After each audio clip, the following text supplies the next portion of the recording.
les arbres, Dieu s'est adressé à la terre. Il a dit que la terre produise les herbes de toute espèce. Et à partir du moment où Dieu parle à la terre devient le principe de vie des arbres. C'est ainsi que vous prenez un arbre, vous le déracinez, vous le mettez dans l'eau, l'arbre va mourir. Parce que l'eau n'est pas le moyen de substance de l'arbre.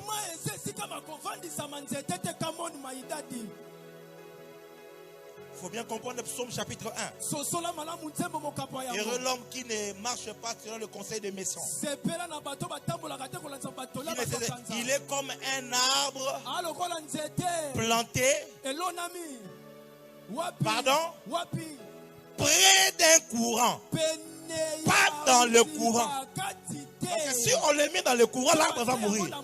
Mais on le plante près d'un courant. Ça veut dire dans la terre qui est près de l'eau.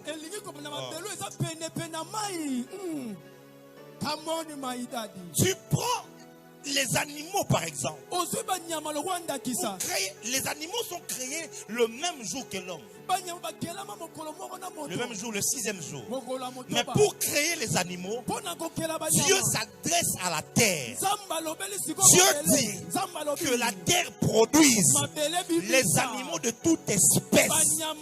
Voyez-vous, puisque Dieu s'est adressé à la terre pour créer les animaux, la terre devient le principe de vie des animaux.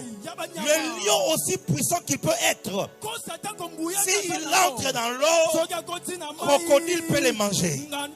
Hippopotame peut les finir. Ah oui, baleine peut l'avaler.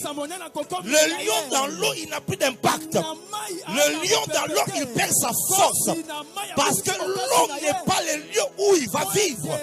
Mais sur la terre, c'est là que le lion est fort. Maintenant, pour créer le poisson, Dieu a parlé à l'eau. Pour créer les herbes, Dieu a parlé à la terre. Mais pour créer l'homme, Dieu dit, faisons l'homme à notre image. Dieu s'est parlé à lui-même.